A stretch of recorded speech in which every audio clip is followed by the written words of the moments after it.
Pour être un agent de changement, il faut être un agent en changement. C'est ça le leadership. On se développe soi-même d'abord pour être en mesure d'avoir un impact positif sur les personnes autour de soi.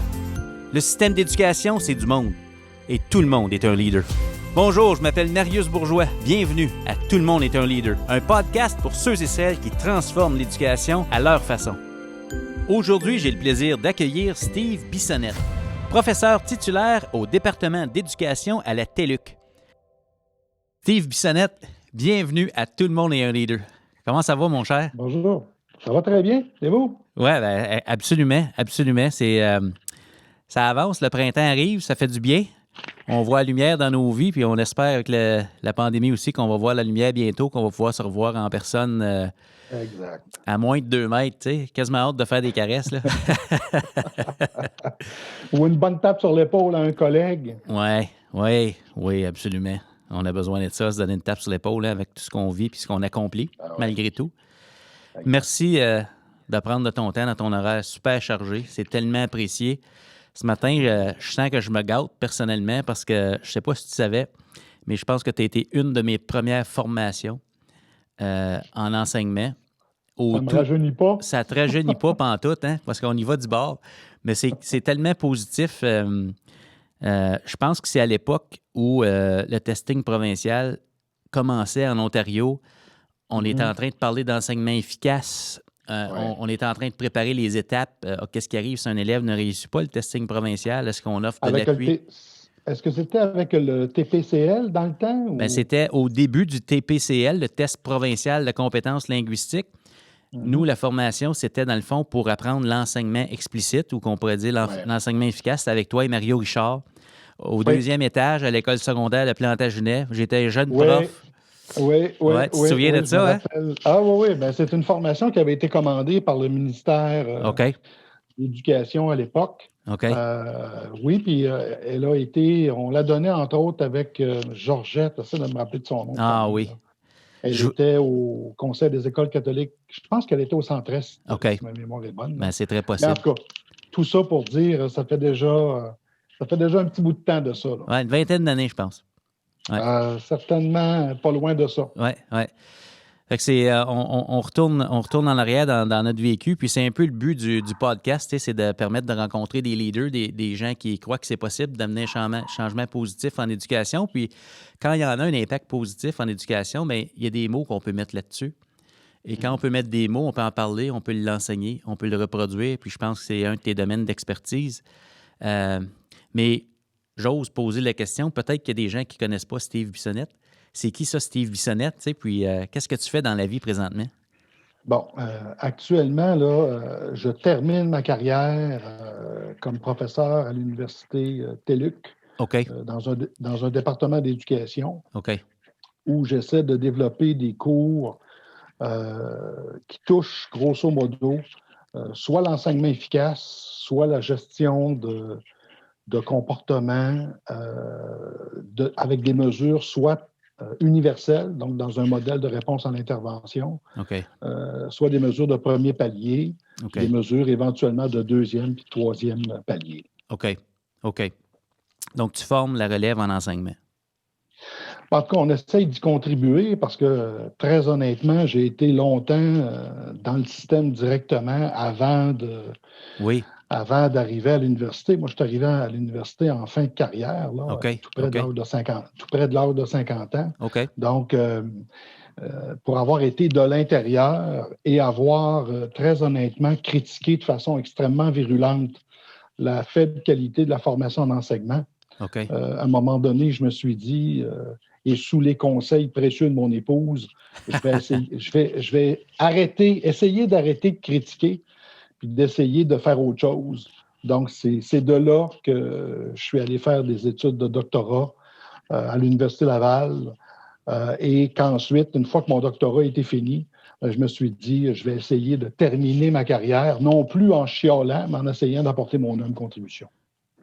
Wow! J'aime tellement l'approche. Quelle belle posture. Parce que, n'est-ce pas que dans le contexte actuel, c'est un peu ça qu'on on est invité en tout cas à faire la pandémie nous invite un peu à faire ça. On peut chialer qu'elle est là ou on peut se dire qu'est-ce qu'on fait avec ça pendant qu'elle est là parce que les listes de classes qui nous sont confiées présentement vont s'en aller à un moment donné. Puis ces jeunes-là, on les a là. Il faut essayer de faire du mieux qu'on peut dans le contexte qu'on a actuellement, mais j'aurais le goût de dire ça devrait être comme ça tout le temps. Ouais. C'est que pandémie ou pas, quand tu as un groupe d'élèves qui t'est confié, ton boulot, c'est d'essayer de tous les faire réussir. Là. Puis quand je dis réussir, c'est au sens large. Oui. Tu parlais de ton parcours, puis qu'en fin de carrière, tu es arrivé à l'aspect recherche, puis OK, comment je peux contribuer, comment je peux amener des choses pour que le système s'améliore. Tu sais? Le système, c'est du monde. Moi, je serais curieux parce que ça, c'est une dimension que je ne connais pas de Steve Bissonnette. Moi, j'ai connu Steve Bissonnette, le gars en fin de carrière qui essaie de contribuer. Mais tu sais, tout ce que tu as vécu, puis tout le savoir expérientiel que tu as accumulé, qui t'a amené à forger le leader que tu étais dans le système et que tu es présentement. Qu'est-ce que tu as appris en cours de route qui t'a amené vers l'enseignement efficace? Là? OK. Si je remonte loin dans le temps, moi, à l'école, j'étais, sans dire un véritable trouble du comportement, mais j'avais de belles compétences pour le devenir. Donc, je brassais quand j'étais à l'école et je me suis intéressé très tôt à l'intervention auprès de ce type d'élèves-là. Donc, moi, j'ai fait, dans le temps, ça s'appelait un bac en éducation avec une spécialisation en psycho-éducation que j'ai fait à l'Université du Québec en Abitibi-Témiscamingue. Et là, on parle de la fin des années 70, début des années 80. J'ai fait mes études là-bas. Et ensuite, j'ai obtenu mon premier emploi dans un centre jeunesse. On appelait ces établissements-là dans le temps des centres de réadaptation ou des centres pour délinquants ou des centres pour jeunes mésadaptés socio-affectifs. Donc, mon premier emploi, que j'ai commencé comme temps partiel au tout début, là, en même temps que j'étais aux études, je travaillais avec cette clientèle-là, donc avec des jeunes de 15, plus 16, 18 ans, dans le temps, on appelait ça en unité fermée, juste des garçons. Donc, c'était 15 adolescents qui ne pouvaient pas sortir de l'unité de vie parce que les problématiques qu'ils avaient étaient trop importantes. C'est des jeunes qui avaient commis souvent des actes très sérieux. Et pour leur propre protection, puis pour la protection du public, ces jeunes-là étaient ce qu'on appelle en garde fermée. Donc, quand j'ai commencé avec ces jeunes-là, à ce moment-là, compte tenu que les jeunes ne pouvaient pas sortir de l'unité de vie, bien, tu comprendras à ce moment-là que l'école se faisait dans le centre lui-même. Ce qui fait qu'on avait un enseignant. À ce moment-là, moi, j'étais à la commission scolaire de Val-d'Or. Donc, il y avait un enseignant qui venait donner des matières de base, comme la lecture, l'écriture, les mathématiques, mais toutes les autres matières étaient données par le personnel du centre jeunesse. Donc, moi, j'ai été amené à ce moment-là à donner des cours d'éducation physique, de connaissances générales, d'art. Donc, mes premiers contacts directs avec l'enseignement et les élèves en difficulté, c'est là que ça s'est passé. Et ce que j'ai rapidement, très, très, très, très, très rapidement constaté, c'est que les jeunes qui avaient des difficultés comportementales ou des difficultés affectives, la grande majorité, au moins 80%, puis les recherches l'ont confirmé quand j'ai commencé à lire là-dessus au niveau de la maîtrise puis au niveau du doctorat, j'ai constaté très rapidement que les élèves qui avaient des difficultés comportementales avaient également des difficultés d'apprentissage. C'était comme un couple indissociable. Ce qui fait que rapidement, j'ai constaté que si on veut être capable d'aider cette clientèle-là, oui, c'est important de les aider sur le plan du comportement, bien sûr, là, développer leurs habiletés relationnelles, etc. Mais si l'élève, quand on le plaçait en situation d'apprentissage, si ce type d'élève-là vit toujours l'échec, bien, tu comprendras que tout le travail qu'on fait sur la dimension du comportement risque malheureusement de ne pas tenir longtemps. Ouais. Compte tenu que c'est ce qu'on appelle une comorbidité, bon, mais compte tenu que les deux problèmes sont pratiquement mariés, mes études à l'époque ne m'avaient pas... j'avais été très bien formé sur le plan du comportement, mais sur la dimension de l'enseignement, puis surtout de l'enseignement auprès d'élèves qui ont des difficultés d'apprentissage, j'étais nettement moins formé sur ce plan-là. Et c'est à partir de cette première expérience-là, qui a quand même duré quelques années, là, où je me suis intéressé à qu'est-ce qu'on a comme données au niveau de la littérature, quelles sont les formations qui sont offertes, qu'est-ce que je pourrais aller chercher comme complément de formation pour être capable de venir aider ce type d'élèves-là. C'est en passant d'abord par le comportement qu'ensuite j'ai été obligé de t'intéresser à l'autre.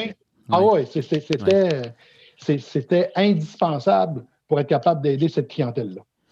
Écoute, ça me parle parce que dans le fond, on peut vouloir aborder le comportement positif d'un élève dans un milieu fermé comme ça parce qu'on se dit on veut voir des progrès là.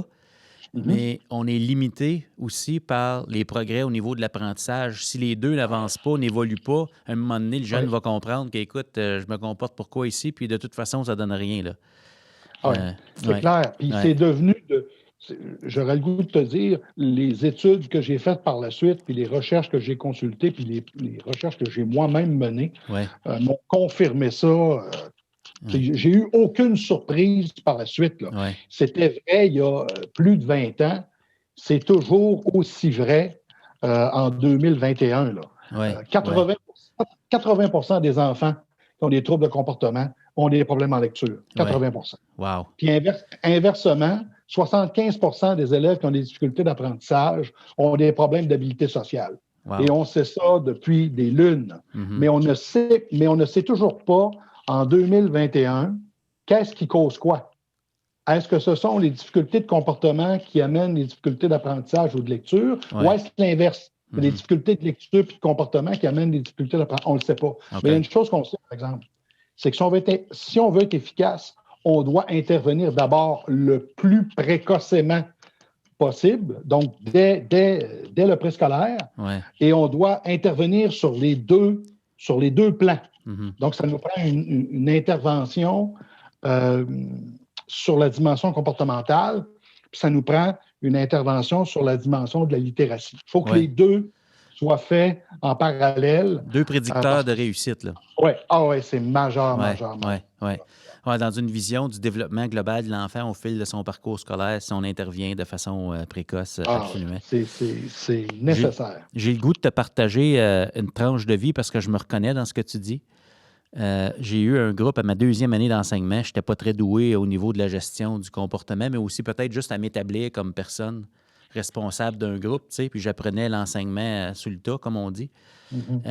Puis j'ai découvert, avec de la réflexion, tu sais, pas à ce moment-là, mais avec du recul, qu'une des barrières que moi j'ai eues comme enseignant pour peut-être composer puis avoir un impact positif sur des jeunes qui avaient des problèmes d'apprentissage et de comportement, qui étaient à peu près une quinzaine. Ces groupes-là, c'est comme le chiffre magique.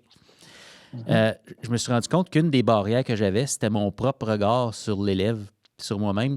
Je me suis rendu compte que je n'aimais pas comment ces jeunes-là me faisaient me sentir. Le problème, c'était pas nécessairement l'élève, c'était comment je me sentais en présence des élèves qui faisait que j'adoptais certaines stratégies qui n'étaient pas nécessairement winner. Tu sais, on n'a pas le goût de se rapprocher d'un jeune qui nous fait sentir incompétents. Puis je me dis, c'est tellement nécessaire d'aller contre l'intuition humaine à ce moment-là, puis de dire, OK, qu'est-ce que je peux faire pour me rapprocher, connecter le lien humain? Parce qu'on ne fait pas juste contrôler le comportement. Dans ce que tu dis, il y a la dimension, hey, c'est-tu le fun d'être avec M. Bissonnette un matin, là? Tu sais, puis il m'aime-tu? Il est-tu sérieux? Oui, c'est clair. Fait que je me dis, ça, c'était une de mes barrières, c'était de reconnaître ma propre émotion comme prof devant ces jeunes-là, puis de dire, OK, est-ce que je suis capable de passer par-dessus le feeling ce matin que je me sens pas très compétent, là? Parce que je sais pas comment m'y prendre avec un tel, là. Mais Marius, dans ce que tu viens de dire, il y a une dimension lorsqu'on se parle de comportement, puis de troubles de comportement, puis d'élèves qui ont des difficultés de comportement, qu'on retrouve moins sa dimension apprentissage. C'est celle des émotions. OK. Je te donne un exemple bien concret. Quand tu donnes une activité en lecture, en écriture, en mathématiques, peu importe la discipline, et que tu sais très bien qu'à partir du moment où tu as donné tes explications, tu as présenté la tâche à résoudre, qu'il y a dans ton groupe 7 ou 8 élèves qui risquent d'avoir des difficultés, tu vas te diriger naturellement, immédiatement, vers les élèves qui ont des difficultés potentielles. C'est un réflexe. Tu n'as même pas besoin d'y penser, tu y vas. Mais quand un élève a des difficultés sur le plan du comportement, ce raisonnement-là, il est affecté par les émotions. C'est dans le fond, tu n'as pas envie d'aller vers Normand. Non. Pourquoi? Parce que Normand, il est tannant. Il a le tour de te faire perdre patience, il connaît tes limites, il sait sur quel bouton peser pour te faire perdre le contrôle. Donc, on n'a pas le goût. Mais en même temps, ce qu'il faut absolument conscientiser, c'est que le positif attire le positif, puis le négatif attire le négatif. Si tu t'adresses seulement à Normand, là, pour lui faire des reproches, l'année sera longue, à la fois pour Normand et à la fois pour toi.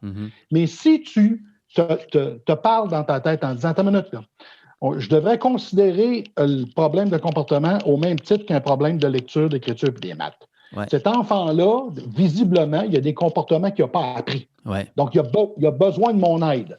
Donc, je vais aller vers lui. Donc, mais pour ça, il faut se raisonner, il faut se parler. Parce que les élèves qui ont le plus besoin d'une relation significative avec un enseignant, ce n'est pas l'élève qui amène la pomme en salle de classe pour être agréable. Non. C'est l'élève qui a envie de prendre la pomme et nous la lancer en pleine figure. C'est lui, parce que c'est plus des lui que des elle d'habitude. Donc, c'est lui qu'il faut mettre dans notre poche d'en arrière. Mais souvent, le réflexe, c'est pas celui-là. Parce que la dimension qui intervient sur le plan du comportement qu'on ne retrouve pas dans la dimension apprentissage, c'est toute la gamme d'émotions que les comportements dérangeants nous font vivre. Je ne sais pas, ça me rappelle peut-être une expression, je ne sais pas si vous dites ça dans ton vécu, c'est « faut pas le prendre personnel » ou ça n'a pas rapport avec nous, le comportement, mais ça part de comment on va l'aborder, puis les stratégies qu'on choisit d'adopter pour composer avec ça, ça fait toute la différence. L'année peut être longue ou ça peut complètement changer de trajectoire si on adopte un nouveau regard. Là, donc, oui, c'est clair. On peut agir là-dessus. Là. Ah oui, tout à fait. Et puis, on commence à avoir, depuis une bonne trentaine d'années, là, suffisamment de recherches et de données probantes pour être capable de nous pister vers des interventions dont les probabilités d'améliorer la situation sont quand même assez élevées. Là. OK. Puis on parle toujours, dans le fond, de tes débuts, tes premiers contacts avec ça. Tu t'es intéressé. Moi, j'ai le goût de te poser la question. Il y avait sûrement, à ce moment-là, des modèles pour toi vers qui tu t'es tourné ou des profs que tu sentais qui étaient peut-être plus efficaces ou peut-être des gens que tu avais la chance de lire leurs recherches, peut-être, ou tu sais, qui a eu des influences sur ton évolution de ce côté-là? Bon, la première des choses, si je reviens à mes tout débuts, mais quand on parle de centre jeunesse, effectivement, j'ai côtoyé des gens que je considérais comme étant des as, là. C'est-à-dire des gens qui intervenaient honnêtement, sincèrement, avec des jeunes qui avaient commis de très, très, très, très graves délits. Là. Moi, j'ai travaillé avec des jeunes qui ont tué en passant. Wow. Donc à ce moment-là, d'avoir des individus... Oui, mais c'est ça. Mais d'avoir des gens capables de considérer que le jeune qui est là, c'est un jeune qui est en difficulté, qui a besoin d'aide et qui sont vraiment dans un processus d'aide. Écoute, pour moi, c'était admirable parce que ça veut dire sans oublier ce que le jeune a fait, là, c'est pas ça qu'on est en train de dire, mais tu considères que le jeune, s'il n'a pas été placé aux adultes, parce qu'un jeune de 16 ans qui commet un crime grave, probablement que tu le sais, là, il peut être ce qu'on appelle déféré aux adultes, donc il peut être placé dans un pénitencier même s'il n'a pas l'âge de la majorité. Ouais. Donc, si un juge donne une peine, non pas pour des adultes, mais pour un centre jeunesse, ça veut dire qu'on considère qu'il y a quelque chose à faire avec ce jeune-là, malgré la gravité du geste qui a été posé. Ouais. Bon, ben, d'être capable de voir des adultes qui s'investissent avec ces jeunes-là, qui établissent des relations hyper positives. Écoute, c'était des modèles pour moi auxquels je pense encore aujourd'hui. Puis c'est des gens ça m'arrive de revoir, même après pratiquement 40 ans. Là. Ouais. Donc, il y a ces gens-là. Ben, il y a aussi quelques gros noms en éducation qui m'ont marqué, d'abord de par leurs écrits. Je pense entre autres à Rosensheim, Barack Rosensheim, qui avait signé la préface de mon livre en 2013, qui est un des chercheurs les plus connus en enseignement efficace et en enseignement explicite sur le globe. Puis ensuite, celui qui a dirigé mes travaux. Mais Steve, ton livre de 2013, comment ça s'intitule? On pourrait peut-être le mettre dans la description. Ça s'appelle « Enseignement explicite et réussite des élèves ». Je vais le prendre en note. Explicite et réussite des élèves? Oui, c'est publié chez RP. Et l'autre figure, ben, c'est Clermont-Gauthier. C'est un prof qui a dirigé mes travaux quand j'ai fait mon doctorat à l'Université Laval. Pour moi, ça a été quelqu'un de très, très, très important dans mon parcours. D'une part, de par la facilité qu'il m'a donnée pour faire des études doctorales, parce que quand tu travailles à temps plein et que tu fais un doctorat en même temps, c'est un peu un contexte de fou. Donc, ça te prend un directeur de recherche qui est très, très, très compréhensif. Et Clermont, c'est devenu avec le temps, pas seulement quelqu'un qui dirigeait mes travaux, c'est devenu un ami. C'est quelqu'un que je côtoie encore aujourd'hui.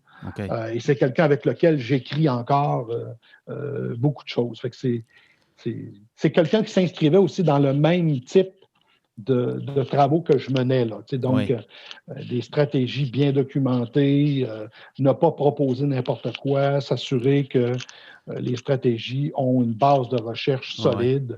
Donc, on était vraiment dans la même lignée, si tu veux. Oui, puis tu travaillais dans le fond avec une clientèle de la dernière chance, là? À ce moment-là, oui. À ce moment-là. Fait que je me dis, rendu là, tu te dis, on ne fera pas n'importe quoi. Puis je me dis, c'est la même chose en début de parcours quand on parle d'intervention précoce, dépistage précoce, c'est la même chose. Tu sais, il y a toute la gamme. On a la même approche. On est là pour trouver et libérer le potentiel dans l'élève. Puis que ce soit apprentissage ou comportement, il y a de l'enseignement explicite à faire là. Ah, c'est clair.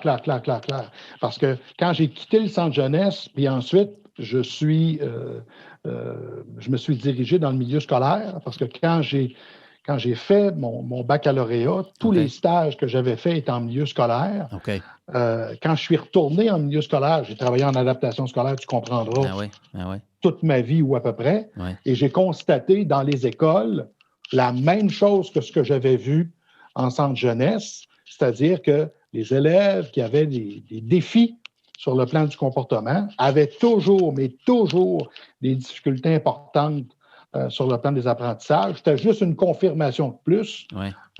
Et à ce moment-là, ben, c'est devenu très clair que si on voulait aider cette clientèle-là, on ne peut pas travailler seulement sur la dimension du comportement. Il faut mettre en place les meilleures pratiques pour être capable de leur donner une chance au niveau de leur réussite scolaire. Je me dis, je réfléchis à mon parcours dans ma vie d'adulte, puis mon vécu en dehors des écoles, puis tout ce que tu es en train de décrire, je me dis, si je me sens tout croche dans ma vie, puis je ne suis pas très fier de ce que je suis en train d'accomplir, des fois, je n'adopterai pas les meilleurs comportements, mais c'est la même chose à l'école. Tu sais, si je ne suis pas mis en valeur, puis je ne suis pas fier de moi, puis j'ai de la difficulté à apprendre, je vais peut-être me comporter de la même façon aussi. Fait que, tu sais, c'est important d'agir des deux fronts, là. Ah oui, c'est clair. Comme je te dis, si nos systèmes éducatifs n'avaient que deux priorités à mettre en place, puis là, je parle des apprentissages, c'est lecture chez les petits le plus tôt possible et développement du savoir-vivre ensemble. Donc, ces deux dimensions-là, les systèmes éducatifs, les écoles, les conseils scolaires, les districts scolaires aux États-Unis qui se sont mis comme priorité ces deux aspects-là sont ceux qui ont souvent obtenu énormément de succès dans une perspective moyen puis long terme auprès de leurs élèves. Parce que quand tu ne sais pas lire, écoute, c'est pas seulement en lecture, là, c'est dans toutes les matières. Puis si tu as de la difficulté à suivre les règles, les consignes, ben, c'est la même chose, c'est dans n'importe quelle matière. Ces deux dimensions-là sont majeures. Donc, Steve, ce que tu dis, dans le fond, c'est que ça met, en tout cas, moi, je constate que ça met tout un poids ou une importance sur la qualité de la relation, parce que je me dis, pense-y, là, la qualité de la relation qui est requise entre toi et moi, si moi, je vais me permettre de commenter sur ton comportement humain et de t'enseigner le comportement humain attendu dans l'école, je me dis, je ne peux pas juste me positionner comme boss, puis c'est moi qui décide pour te donner le goût d'adopter ces comportements-là. Je me dis, tu sais, là, entre adultes, là, avant de dire à un autre adulte comment se comporter, on se dit, on va attendre d'avoir une relation minimale positive. Tu sais, avant de faire des retraits, on va faire des dépôts, là. Je me dis, il y a cette dimension-là dans ce que tu dis. Si on veut enseigner le comportement positif, il y a la nécessité de travailler la relation. C'est indispensable. C'est-à-dire que dans n'importe quelle bonne recherche réalisée sur la gestion de comportement, le premier élément à mettre en place avec urgence, c'est l'établissement d'une relation positive. OK. Parce que si la relation n'est pas là, sans dire que c'est condamné à l'échec, mais c'est comme si on part avec un retard important. Et comme je le disais, ce qui est un peu paradoxal, c'est que les élèves qui ont des difficultés sur le plan du comportement, ce n'est pas spontanément ceux vers qui on a le goût d'aller. Ouais. Mais en même temps, c'est ceux pour qui la relation est l'élément le plus important. Ouais. Puis on le voit de toute façon quand on est dans les écoles. Pourquoi Marie, qui enseigne, par exemple, soit en 5e année ou en secondaire 3, quand la direction compose ses groupes, la direction choisit toujours de placer dans la classe de Marie, qu'elle soit au primaire ou qu'elle soit au secondaire, le petit Normand. Puis on a tous fait ça comme direction, là. Pourquoi c'est fait consciemment?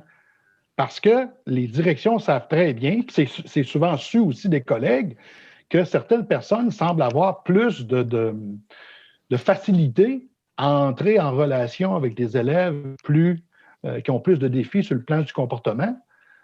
Et je ne dis pas que ça fait toujours des miracles, mais on voit que certains individus qui ont plus de facilité avec ce type d'élèves-là, mais ce que l'on sait, c'est que ce n'est pas un trait de personnalité. Là. On ne vient pas au monde avec un gène qui nous permet de mieux intervenir avec des élèves en trouble de comportement. Là. Non.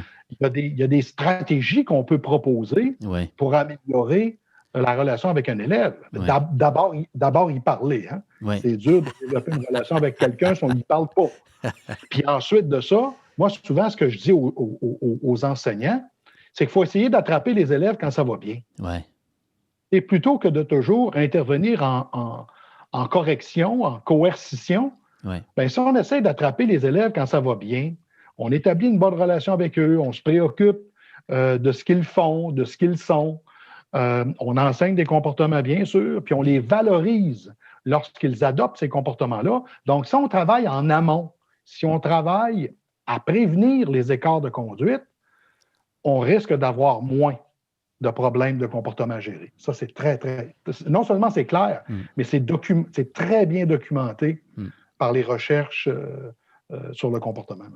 Oui, c'est difficile de se rendre au programme si on ne passe pas par la relation. Je t'ai entendu dire, comme direction d'école, on a fait ça, fait qu'à un moment donné, tu as fini par être direction d'école à un moment donné. Puis je pense que quand je t'ai vu la première fois en 2001, tu racontais que tu étais, pas longtemps avant ça, directeur à la Pocatière. Bien, c'est-à-dire que j'ai travaillé avec une équipe de direction. À ce moment-là, on avait autour de 800 élèves. Okay. Puis effectivement, j'ai terminé ma carrière dans cette équipe-là avant de prendre lentement le chemin de l'université, des études de 2e cycle, de 3e cycle, puis aussi un chemin de consultant. Ouais. J'ai été quand même assez longtemps, d'abord à travailler en Ontario, du début des années 2000 jusqu'à 2008, avant que j'aie mon premier poste à l'Université du Québec en Outaouais, à Gatineau. J'étais dans les 3 conseils scolaires de langue française de la région d'Ottawa, au Centre-Est, bien sûr, à l'Orignal, donc dans l'Est ontarien qu'on appelait. Un peu moins dans le conseil public, là, mais j'y étais aussi. Et on a travaillé fort dans ces 3 conseils-là pour implanter l'enseignement efficace du préscolaire jusqu'en 12e année. Là. Moi, je viens de l'Orignal en passant. J'habite là. J'ai été là assez souvent. Oui. Hey, écoute, le temps file, puis je veux vraiment qu'on prenne le temps aussi de te permettre de parler des modèles, parce qu'il y a des gens qui nous entendent parler de tout ça, ils voient des morceaux, des ingrédients. Ça serait le fun de partager peut-être la recette là, ou le cadre conceptuel, ou je ne sais pas comment on peut appeler ça. Puis il y a 3 gros morceaux, moi, que, tu sais, quand je pense à Steve Bissonnette, je me dis, il y a le soutien comportemental positif. Il y a le RAI, réponse à l'intervention, mais pour les apprentissages. Puis il y a l'enseignement efficace. Je nous donne un challenge, M. Bissonnette, à matin. Mettons, si on prend 5-7 minutes par modèle, juste pour donner peut-être une vue d'ensemble aux gens qui nous écoutent. Puis ça a l'air de quoi quand c'est réussi? Puis c'est pas des silos, ces choses-là. C'est des choses qui sont interreliées. Je vois pratiquement ça comme... En tout cas. Je ne sais pas si on commençait parce qu'on parle de comportement, là, le soutien au comportement ou comportemental positif. C'est quoi le modèle derrière ça? Là? Qu'est-ce que ça prend pour que ça marche dans une école? Là? OK. Je vais te faire une autre proposition. OK. Avec ces 3 thèmes-là, je vais les organiser. OK, go. On fait ça. Et la façon de les organiser, c'est en utilisant le modèle de réponse à l'intervention. Ah, OK. C'est-à-dire que le cadre qui, de plus en plus, est utilisé, non seulement aux États-Unis, un peu partout, au Canada, puis on commence même à l'utiliser en Europe, c'est vraiment ce modèle-là. C'est un modèle à palier.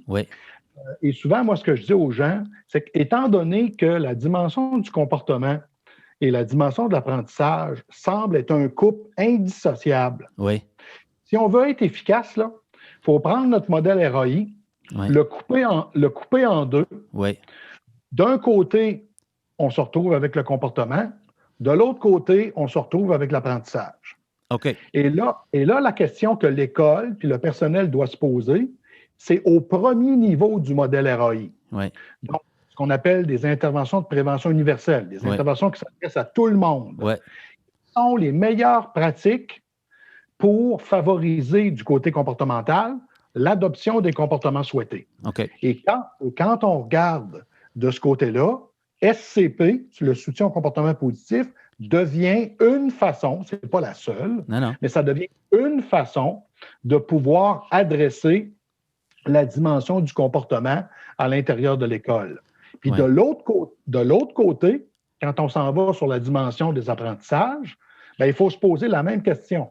Quelles sont les meilleures pratiques de prévention universelle, toujours fondées sur des données probantes, autant sur le comportement que sur la dimension apprentissage? Quelles sont les meilleures pratiques pour être capable de favoriser la réussite des élèves en lecture, en écriture, en mathématiques? C'est là qu'on va retrouver l'enseignement efficace. Dans mon vécu, là, pour les visuels, je vois un triangle.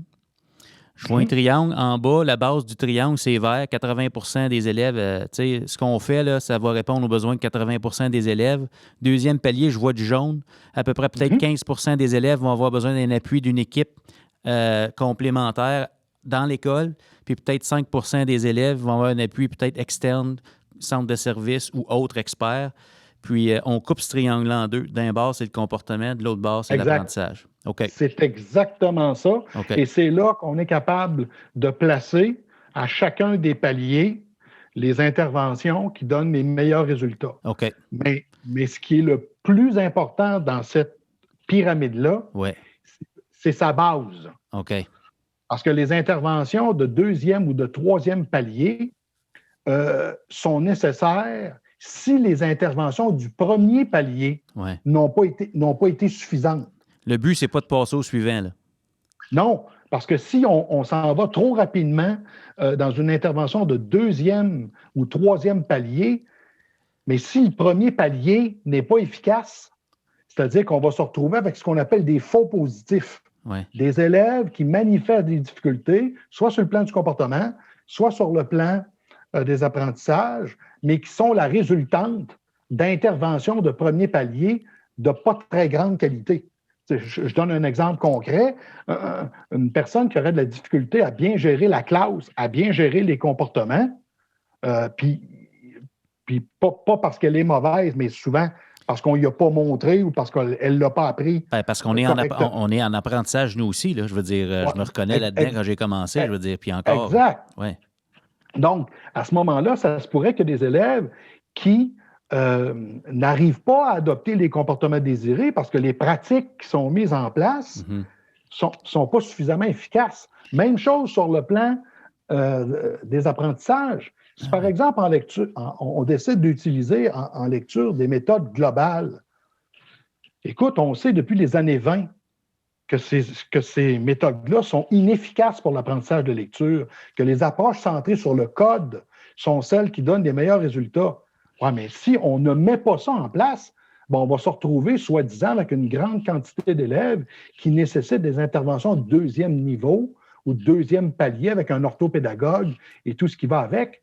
Donc, avant d'aller vers des interventions de 2e ou de 3e palier, ce que la réponse à l'intervention nous dit, c'est qu'il faut absolument mettre en place auprès de l'ensemble de nos élèves les meilleures pratiques pour favoriser l'adoption des comportements, puis d'autre part, favoriser l'apprentissage des élèves. On met en valeur, avec ce que tu dis, l'importance du développement professionnel parce que je me reconnais dans mon vécu, un groupe d'élèves dans la classe de monsieur untel, le même groupe, la même année, même semestre avec un autre monsieur, puis les élèves ne se comportent pas de la même façon. Fait que ce n'est pas les élèves qui changent, c'est la qualité des stratégies. Puis je me dis, si on fait passer ces élèves-là au 2e palier, en d'autres mots, on confie à quelqu'un d'autre la responsabilité de ces jeunes-là, on prive, dans un sens, l'enseignant qui est là de se développer de nouvelles stratégies. Parce qu'à un moment donné, on va lui confier une nouvelle liste de classes, puis on ne sera pas plus avancé. Donc, c'est important, je pense, de mettre l'accent là-dessus. En tout cas, ça me frappe ce matin, ce que tu dis. C'est très éclairant. Mais en même temps, il faut faire attention parce que ça place une lourde responsabilité sur les épaules du personnel scolaire. Absolument. Et j'aurais le goût de dire, à leur défense, il faut vraiment questionner la qualité de la formation universitaire. Mm-hmm. Il faut s'assurer qu'on propose aux futurs enseignants les pratiques les plus efficaces, autant sur le plan du comportement que sur le plan des apprentissages. Et malheureusement, puis je ne me ferai pas d'amis en disant ça, mais de toute façon, à mon âge, les amis, je les ai. Dans beaucoup de facultés d'éducation, en fait, beaucoup trop de facultés d'éducation, les pratiques bien documentées, fondées sur des données probantes, ne sont pas si partagées que ça. OK. Et ça, à mon avis, ça pose problème. Okay. Pourquoi tant d'enseignants quittent le métier dans les premières années de leur cheminement professionnel? Quand on demande, par exemple, il y a une enquête qui a été faite à Sherbrooke par Sauvé, où on a demandé à des enseignants qui ont quitté la profession, pas ceux qui y pensent, ça c'est une autre catégorie, ceux qui sont partis dans les 5 premières années. Quand on leur demande quelle est la raison pour laquelle tu as abandonné la profession enseignante, le premier facteur qui arrive en tête de liste, incapable de gérer la classe. Ouais. Et quand on leur demande, les gens disent « parce qu'on ne me l'a pas appris ouais. ». Quand tu demandes à un prof à l'université « qu'est-ce que je fais avec le petit Normand quand il se désorganise », on entend souvent la voyelle envoie-le au bureau. À ce moment-là, les enseignants font du mieux qu'ils peuvent avec leur expérience, puis ce qu'ils ont reçu aussi comme formation. J'en ai long à dire sur la qualité de la formation universitaire. Oui, puis ça, je veux dire, on peut faire des recommandations puis tout ça, puis j'aurais le goût de dire aussi, Steve, qu'il ne faut pas attendre que la qualité de la formation soit là pour peut-être prendre les choses en main. Puis moi, je ne serais pas devant toi ce matin Si, à mes débuts, parce que j'ai souffert mes 4 premiers mois, parce que je ne les avais pas, les stratégies, puis j'ai eu peut-être la chance d'avoir le réflexe de demander à un ami de la famille qui était enseignant, qui était un modèle pour moi. J'y ai parlé de ma situation. J'ai dit, écoute, voici ce que je fais, voici ce qui ne se passe pas dans ma classe. Puis j'étais en train de chercher pour un autre emploi. Puis un changement de posture et de stratégie a fait prendre ma trajectoire, ma carrière. Tu sais, il m'a placé sur... j'ai aimé la profession à partir de ce moment-là. Puis je me suis dit, OK, parce que mon discours intérieur, là, dans ce que tu dis, là, c'était « Moi, je ne suis pas fait pour être prof. » Puis je me dis, si j'avais attendu que la formation s'améliore, j'attendrais encore. Fait que je me dis des fois, oui, il faut qu'elle s'améliore. Puis je suis tellement d'accord que c'est important de s'outiller. C'est important de demander de l'aide parce que c'est pas le réflexe de base en éducation. Quand on ne le sait pas, d'aller demander de l'aide, des fois, on se replie, on s'isole. Puis je me dis, avec ce qu'on vit cette année, peut-être qu'il y en a qui s'isolent. Puis il ne faut pas s'isoler. Exact. Puis l'autre chose que je me dis dans notre responsabilité collective, c'est que quand on en trouve des bonnes façons de faire, il faut se les partager. Parce qu'on ne sait jamais quel collègue on peut aider, tu sais, je veux dire... C'est clair. Mais la formation qu'on pourrait appeler continue ou le développement professionnel nous oblige non seulement à avoir une formation de départ, mais c'est bien évident que souvent la formation, même si on l'améliorait, il y aura toujours un besoin X ou Y et de pouvoir se nourrir de formation continue, bon, tu l'as dit, des échanges avec les collègues. Puis quand on dit formation, c'est au sens large. Oui. Donc, oui, c'est évident. Le personnel dans une école, c'est pas une usine à saucisses. Hein? Non. Il faut qu'on soit capable de travailler ensemble, travailler en collaboration, autant entre les enseignants avec le personnel de direction, les services complémentaires. Une école, c'est un peu comme une famille. Hein? Oui. Absolument. Il faut se faire confiance. Avec ce qu'on vit depuis la dernière année, je veux dire, puis tu es bien placé pour regarder ça avec ton regard systémique, là, tu sais, voir les choses aller. On parle d'enseignement efficace. On s'entend que le contexte actuel a un impact majeur sur ce qu'on est en mesure d'offrir dans la qualité, tant au niveau du relationnel que du contenu. Puis tu parlais à un moment donné dans Twitter, j'ai vu un de tes tweets, du besoin peut-être de poser un diagnostic pour se dire, OK, on est rendu où par rapport à la qualité des apprentissages qui ont été réalisés, puis comment on pourrait se servir de ces données-là pour s'ajuster. Voilà. Comment on s'y prend pour ça? C'est quoi les idées que tu as par rapport à ça? Tu sais, qui est responsable de ça? Qui peut faire ça, ce travail-là? Bon, mais c'est d'abord une intervention à faire par le ministère de l'Éducation. OK. C'est-à-dire que, pas plus tard qu'hier, il y avait dans le devoir un groupe d'enseignants, d'enseignantes qui suggérait tout simplement d'administrer les épreuves ministérielles usuelles, puis de comparer le profil des élèves actuels avec celui avant la pandémie. Okay. Ça n'est une façon de faire. Okay. Une autre façon de faire pourrait être de créer une épreuve ou des épreuves qu'on appelle uniques ou standardisées, mais il faut avoir un portrait de la maîtrise des apprentissages de nos élèves actuels. Et la raison fondamentale qui devrait nous guider dans l'élaboration de ces outils-là, c'est que quand on regarde les endroits, soit au Canada ou ailleurs dans le monde qui l'ont fait, on constate des retards au mieux modérés, et dans certains cas, des retards hyper importants, presque catastrophiques. Okay. Faut pas oublier que dans la région de Montréal, là, il y a des écoles qui ont été fermées depuis mars, là, de mars jusqu'à juin. Et bon, les enseignants ont fait du mieux qu'ils pouvaient pour s'approprier l'enseignement à distance. Mais il faut être conscient que l'enseignement à distance dans un contexte non pandémique, quand ça va bien, hein, la Floride fait ça depuis 20 ans, ce qu'on appelle des écoles totalement virtuelles. Il y a une vingtaine d'États aux États-Unis qui offrent de l'enseignement totalement à distance, complètement virtuel, du préscolaire jusqu'en 12e année, et ils font ça depuis 20 ans. Quand on regarde les résultats de ces élèves-là, puis là, on ne parle pas de contexte de pandémie, là, on parle de contexte usuel. toutes les études disponibles à ce jour, sans exception, j'ai rarement vu un courant de recherche aussi clair, toutes les études, sans exception, montrent des résultats nettement inférieurs de ces jeunes-là qui fréquentent des écoles virtuelles comparativement à ceux qui sont en présence à l'intérieur de murs, avec de la brique puis du mortier. Ouais. Donc, ça ne va pas déjà bien en contexte non pandémique, avec des gens qui font ça depuis 20 ans. Oui, avec une expertise dans ce contexte-là, oui. Bon, bien, imaginons, Marius, prenons maintenant des gens qui doivent, je reprends l'expression, basculer du jour au lendemain de présence à distance, avec un contexte anxiogène et tout ce qui va avec. Écoute, il faut arrêter de rêver, il ne faut pas se mettre la tête dans le sable. Les élèves québécois, comme ceux des autres provinces, ont des retards. C'est clair. La dernière enquête de Catherine Turcotte qui a sondé des profs, bon, l'échantillon n'est pas très grand, mais à peu près 80% des enseignants sondés disent les jeunes qu'on a devant nous actuellement n'ont pas les mêmes apprentissages que ceux lorsqu'il n'y avait pas de pandémie et de COVID.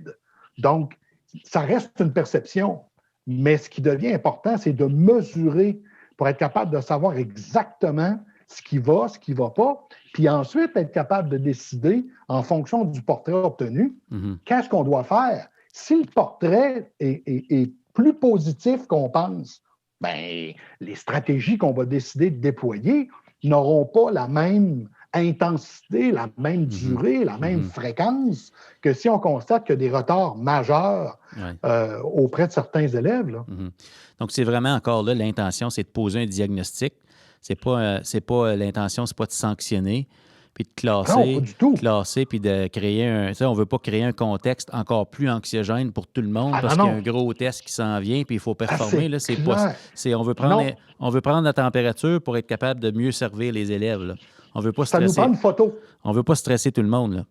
Non, c'est clair. Mais en même temps, les bulletins sont un moyen, mais étant donné que les gens se sont centrés sur ce qu'ils considéraient prioritaire, ben, est-ce que ce qui a été déclaré prioritaire en Gaspésie puis ce qui a été déclaré prioritaire à Montréal, est-ce que c'est la même chose? Peut-être que oui, peut-être que non. Donc, ça nous prend une mesure plus objective pour être capable d'avoir un portrait. Dans le fond, ça nous prend un état de situation. C'est exactement ce que ça nous prend. Il faut savoir d'où on part. On ne peut pas savoir comment aller, où on va aller si on ne sait pas où on part d'où. Google Maps, position actuelle. C'est ça. Puis ensuite, en fonction du bilan, là, à ce moment-là, il faut être capable d'identifier quelles sont les meilleures pratiques pour résorber la situation. Wow, c'est quand même big. C'est big, puis dans le temps donné, je me dis, je ne sais pas si on peut s'attendre à ça pour la rentrée, mais je me dis, habituellement, une de nos forces en éducation, c'est la proactivité, planification à rebours. C'est difficile de planifier à rebours quand tu ne sais pas dans 5 mois, on va être où. Donc, je me dis, présentement, si tu avais un message à laisser au personnel des écoles qui font l'impossible depuis le début, puis c'est extraordinaire ce qui se fait présentement. Qu'est-ce qui est à leur portée? Si tu avais un message à leur laisser aujourd'hui par rapport à ce qui est dans leur zone de contrôle et ce qui est possible avec ce qu'on a présentement, qu'est-ce que tu aurais le goût de leur dire pour ceux qui prennent le temps de nous écouter? Là? Bon, il ne faut pas rester seul.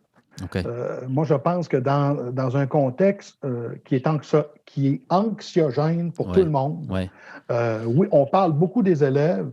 Malheureusement, je trouve qu'on ne parle pas suffisamment du personnel scolaire. Puis quand je dis le personnel scolaire, c'est autant les enseignants que les directions d'établissement. Ces gens-là doivent être épaulés. Ces gens-là doivent travailler ensemble, puis essayer de voir dans un contexte comme celui qu'on a, qu'est-ce qui est le plus important. Et pour être capable de faire ça, on ne peut pas faire ça chacun pour soi. Non. Si, par exemple, tu as 2 enseignants de 3e année dans une école primaire, les 2 devraient travailler en forte collaboration pour être capable de dire quels sont les éléments essentiels de notre programme en lecture, en écriture, en mathématiques. Bon, le ministère a fourni une progression des apprentissages, mais ça a été fourni d'abord beaucoup trop tard. On l'a eu au mois de février, alors que l'année a commencé au mois de septembre et qu'on aurait eu amplement de temps pour être capable de le fournir. J'en ai long à dire sur le ministère de l'Éducation du Québec. Ceci étant dit, on n'a pas de pouvoir sur le ministère. On n'a pas de contrôle sur le ministère. Donc, c'est la raison pour laquelle le personnel doit travailler avec ça sur quoi il a du contrôle. Ouais. Et ça, ben, c'est nous-mêmes. C'est notre équipe. C'est ce que nous, on peut faire. Donc, il faut qu'on s'entraide les uns les autres et s'entraider au sens large. Ce n'est pas seulement sur la planification. Il y a des enseignants qui sont probablement plus habiles que d'autres à faire de l'enseignement à distance, qui ont développé des façons de faire. Il faut qu'on partage. Je peux juste m'imaginer l'expertise inconnue qu'on a présentement, non publiée, non partagée qu'il y a dans le terrain présentement. Là. Oui. Ah oui? Ouais. Tout à fait. Et aussi, ne pas hésiter à faire appel aux ressources des commissions scolaires. Ouais. Il y a beaucoup de commissions scolaires qui ont été obligées de développer de l'aide pour leurs enseignants. Bon, ben il faut aller chercher cette aide-là quand elle est disponible, surtout si on en a besoin. Ouais. Mais c'est la raison pour laquelle je dis, s'il y a un message à retenir, c'est que dans un contexte de difficulté, le travail d'équipe est indispensable. Okay. Ça fait longtemps que toutes les problématiques sociétales ont compris ça. Hein? Alcoolique anonyme, toxicomane anonyme, nomme-les toutes. Toutes les anonymes, là, le principe du groupe est fortement utilisé pour aider les participants. En éducation, malheureusement, on a été trop longtemps à considérer parfois la salle de classe comme une chambre à coucher. N'entre pas qui veut. Okay? Donc, il faut que les portes s'ouvrent, qu'on soit capable de s'entraider pour être capable de passer à travers. Parce que, bon, on commence à avoir un peu de lumière au bout du tunnel, mais c'est pas réglé là, pour l'instant. À Montréal, tout est encore... la majorité est fermée. Là. Donc, on a 60% des élèves québécois qui sont là. Faut garder ça en tête. Là. Donc, il faut s'entraider. Moi, à mon avis, c'est indispensable dans un contexte comme actuellement. Puis c'est probablement quelque chose qui pourra se poursuivre avec une situation qui sera un peu plus normale. Travailler ensemble, là, les communautés d'apprentissage, appelez-le comme vous voulez, les équipes de collaboration, les équipes de co-développement, whatever, c'est nécessaire. C'est nécessaire. Ben justement, avec la lumière qui pointe au bout du tunnel, on pense. On se projette dans l'avenir un peu. Là. Peut-être que Steve est à la retraite puis est en chaloupe quelque part, je ne sais pas. Mais comment tu vois l'école de l'après-pandémie, toi? Tu sais, pas le retour à la normale, mais avec ce qu'on apprend là, tu sais, ça peut avoir l'air de quoi, selon toi? Qu'est-ce qui pourrait aider l'école québécoise à avancer? Bon, je risque de te décevoir, Marius. Puis je vais t'expliquer. À chacun ses convictions, il n'y a rien là. Non, mais tous ceux qui ont essayé de prédire l'école de l'avenir, ils se sont tous trompés. Okay. Quand les films muets sont apparus, Edison disait « La télé va révolutionner l'enseignement ». À chaque nouvelle technologie, chacune des nouvelles technologies, les gens ont toujours essayé de prédire ce qui allait arriver et il n'y en a pas un à venir jusqu'à maintenant, depuis au moins 100 ans, qui a réussi. Okay. Donc, je ne serais pas capable de faire mieux. Mais je pense que de revenir à ce que l'on avait avant, c'est loin d'être mauvais. Parce qu'on voit maintenant la souffrance d'un peu tout le monde parce qu'on n'est pas dans un contexte usuel ou normal. Donc, revenir à la normalité, pour moi, là, ça serait comme un point de départ. Je dis pas que c'est un point d'arrivée, mais avant de se mettre en mouvement pour autre chose, il faut d'abord revenir à ce que l'on avait. Et si tu me demandais à moi mes souhaits. Oui, c'est ça, tes souhaits. Les souhaits, ça peut être différent de ce qui va arriver. Oui, ben c'est ça, mais dans le fond, c'est ça, les priorités qui pourraient nous aider à avancer, ça pourrait être lesquelles, tu sais? Moi, mes souhaits, là, j'en ai deux. OK. De voir se mettre en place dans l'ensemble des écoles du Québec, puis pas seulement au Québec, idéalement partout, la mise en place des meilleures pratiques pour aider les élèves à l'école. Et ça, c'est des pratiques fondées sur des données probantes. OK? Et non pas des données qui proviennent de l'astrologie, des lignes de la main ou des poches de thé qu'on est en train de lire. Donc, ça nous prend une base. Parce que cette littérature-là, Marius, elle existe. Et moi, ce que je trouve frustrant, c'est qu'on utilise peu ou pas les recherches qui ont été faites depuis 20, 30, 40, 50 ans, puis on réinvente à toutes les fois, alors qu'on a ce qu'il faut pour être capable d'aider les élèves. Ça, c'est mon premier souhait. Puis le deuxième souhait, c'est la création d'un Institut national de l'excellence en éducation. Comme on a aux États-Unis, on a le What Works Clearinghouse.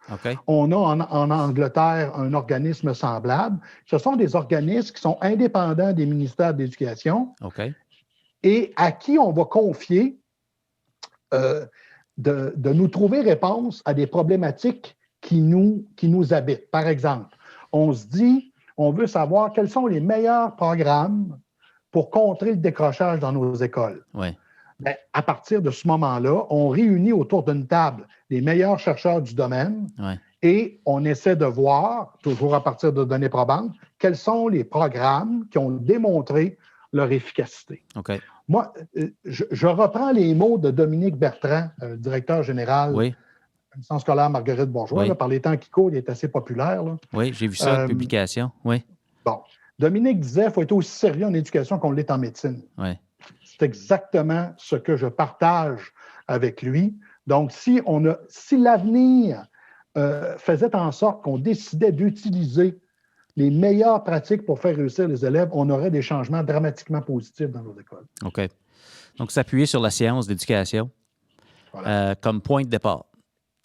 Peut-être ramener, parce que dans le fond, quand on fait face à l'inconnu, il faut quand même se souvenir de ce qui est connu. S'appuyer du connu, puis dire comment on réinvestit ça dans l'inconnu, faire des transferts, puis partir de la science, puis ensuite de ça, y aller dans ce sens-là. Ça serait tes souhaits là, pour l'éducation. Oui, puis toujours mesurer, tout le temps mesurer. Par exemple, quand on crée une innovation, avant de la lancer à large échelle. Ça marche-tu? Nos élèves, là, c'est pas des rats de laboratoire. Là. Ils ont le droit d'avoir ce qu'il y a de mieux pour les faire réussir. Bon, bien, si on découvre, par exemple, je dis n'importe quoi, qu'avec l'intelligence artificielle, on est capable, par exemple, d'améliorer le rendement des élèves en lecture, puis ça a été bien documenté, les recherches sont bien menées, bien là, à ce moment-là, moi, je dis, là, on généralise une pratique dont l'efficacité a été montrée, mais trop souvent, puis parfois, c'est fait avec plein de bonnes intentions, on décide d'aller rapidement vers des changements. Mais si on avait fouillé la littérature, on aurait vu que souvent, sous un vocable de nouvelles pédagogies, les mêmes choses ont été tentées il y a 30, 40, 50 ou 60 ans. C'est juste le nom qui a changé. Et ça n'avait pas marché. Donc, pourquoi on reprend quelque chose qui ne marche pas? Donc, peu importe la nouveauté, parce qu'il va en avoir de la nouveauté, puis c'est correct qu'il y en ait de la nouveauté, mais avant de la généraliser à large échelle, par prudence pour nos enfants et pour le corps professoral, il faut tester. Moi, une question qui m'habite beaucoup, c'est quand tu parles de revenir au connu, puis dans l'après, un de mes souhaits, c'est qu'on se questionne sur le rôle de l'éducation. On en met beaucoup sur l'éducation, puis à quoi ça sert, puis dans la société d'aujourd'hui, parce que les recherches qui sont effectuées ne sont pas toutes effectuées dans le même contexte. En telle année, pas en telle année, c'est pas la même game. Les réseaux sociaux changent la game beaucoup aussi, puis le contexte numérique. Puis je me dis, au-delà d'avoir du numérique en classe, c'est juste le contexte puis l'accès à l'information et la nature très changeante de l'économie. Je me dis, à quoi ça sert? Puis c'est quoi le profil de sortie d'élèves qu'on tente de produire? Puis de là, peut-être, c'est quoi la littérature? C'est quoi les données probantes qu'on a sur lesquelles on peut s'appuyer? Puis, en fonction de ce qu'on vise, je me dis, on vise-tu la même chose? C'est ça la question que je me pose. Est-ce qu'on vise encore français, maths, sciences? Y a-t-il autre chose qui est important? Comme présentement, cette année, comment je fais pour dealer avec mes émotions, les relations? Il y a tellement de dimensions présentement qu'on pourrait repenser. Mais c'est certain qu'on ne jette pas le bébé avec l'eau du bain. Là. Mais ce que tu es en train de dire, Marius, c'est que là, on parle des finalités de l'éducation. Les finalités de l'éducation. Bon, les finalités de l'éducation sont objets de discussion, sont objets d'échange, et sont objets idéalement d'une forme, sans dire consensus, mais en tout cas, il faut au moins qu'on s'entende sur ce qu'on vise. Sur ce que tu viens de dire. Qu'est-ce qu'on veut avoir comme profil de compétence, ou peu importe comment on l'appelle. C'est quoi quel est le type d'élève qu'on veut avoir pour demain? Mais une fois qu'on l'a identifié, la question qu'il faut se poser, c'est quels sont les meilleurs moyens pour être capable d'y arriver? Exactement. Et là, sur les meilleurs moyens, la discussion n'est pas le moyen pour identifier ces moyens-là. Ça prend un degré d'objectivité, là. La façon d'identifier les moyens, c'est par la recherche rigoureuse. Puis si elle n'a pas eu lieu, il faut la faire à petite échelle. Puis ensuite de ça, on regardera ce que ça donne à large échelle. En mots terrain, on appellerait ça prend de l'expérimentation intentionnelle pour voir qu'est-ce qui peut fonctionner. Puis voir tu sais, une des questions CAP cachées pour ceux qui ont des communautés d'apprentissage professionnel. T'sais, on se pose la question, qu'est-ce qu'on veut que nos élèves apprennent? Comment on va savoir qu'ils apprennent? Qu'est-ce qu'on fait s'ils n'apprennent pas? Qu'est-ce qu'on fait quand ils savent déjà? Moi, je trouve qu'en N5M, ça marche-tu ce qu'on fait présentement? Oui, mais moi, je vais t'en rajouter une de plus, Marius, que j'ai soumis pour publication. Pour vrai? Ah ben, oui donc. Hey, on a un scoop le matin. Une de plus, c'est avons-nous l'expertise requise pour être capable de faire progresser nos élèves? Wow, OK. C'est-à-dire que, est-ce qu'on dispose à l'intérieur de notre équipe de collaboration de l'expertise nécessaire pour changer la situation? Mm-hmm. Et c'est souvent une des questions qui n'est à peu près jamais posée. Jamais. Puis souvent, on utilise au Québec l'exemple de l'Ontario pour recommander les CAP. Oui, mais la situation de l'Ontario, tu la connais bien, tu proviens de là. Ça donne bien, je la connais moi aussi, j'y ai été 8 ans. On a mis en place dans toutes les écoles des leaders en littératie et en numératie. Partout. Ces gens-là ont été formés directement par le ministère de l'Éducation. Et on a mis des caps autour de ces gens-là. Mais l'expertise, elle était autour de la table. Oui, l'expertise est là. Alors qu'au Québec, ce qu'on a fait, puis l'intention est louable, c'est qu'on a généralisé les communautés d'apprentissage un peu partout et on a oublié l'expertise. Est-ce qu'on dispose? Est-ce qu'on dispose de l'expertise? Dans certains cas, la réponse est oui. L'expertise, elle est autour de la table. Mais si l'expertise n'est pas là, la question suivante, c'est comment allons-nous faire pour l'obtenir? Parce que imagine-toi, là, on se réunit autour d'une table, on discute des résultats des élèves, parce que c'est toujours de là que ça part. On commence à partager nos stratégies, puis on dit, ce que j'entends, là, je fais ça, moi, dans ma classe. Je fais la même chose. On partage ce qu'on fait, mais ce qu'on fait, si ça contribue non pas à l'efficacité, mais à expliquer un rendement faible, comment on fait pour se mettre en mouvement? On ne sait pas ce qu'on ne sait pas. On ne peut pas savoir ce qu'on ne sait pas. Non, c'est clair. C'est clair. C'est pour ça que la notion d'expertise, puis même dans la littérature... c'est important. Dans la littérature sur les CAP, c'est la question la plus oubliée. Alors que c'est fondamental. Une CAP, toutes les CAP qui ont réussi, prends n'importe quel exemple, n'importe quel. Toutes les CAP où les résultats des élèves se sont améliorés, c'est unique. C'est l'expertise était autour de la table. Avons-nous l'expertise? Si l'expertise n'est pas là, les résultats ne changeront pas. Et en plus, on vient de brûler un moyen important pour améliorer le rendement. Parce que si les enseignants se réunissent autour d'une table et que ça ne donne rien, ça va être difficile de les remobiliser. Oui, c'est ça. On ne veut pas perdre le temps et les ressources financières. C'est pas gratuit, rassembler des jeunes, on s'entend. Exact. Steve, c'est palpitant de jaser avec toi ce matin. Il me semble que je prendrais une autre 3 heures. C'est extraordinaire, la richesse de notre propos. Là. Écoute, la tête me tourne. J'ai le goût de te poser peut-être une dernière question au terme de cet entretien-là. Puis là, je retourne à l'homme. Oui, vas-y. Qu'est-ce qu'on souhaite à Steve Bissonnette dans les prochains mois? Bon, d'abord, une fin de COVID. Ça, c'est la première des choses. Et recommencer les petits plaisirs de la vie.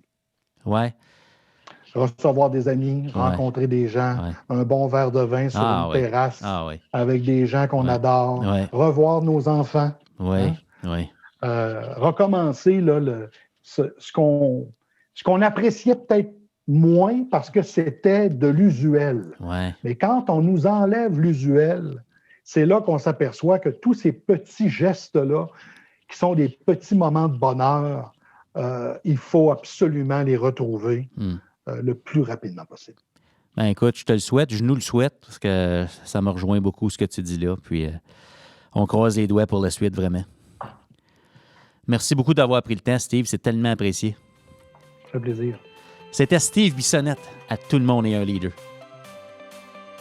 Le changement en éducation, c'est une occasion d'accomplir ensemble des choses extraordinaires. Tout ce qui est requis pour transformer l'éducation se trouve déjà dans nos écoles. Rappelez-vous, le système d'éducation, c'est du monde. Et tout le monde est un leader.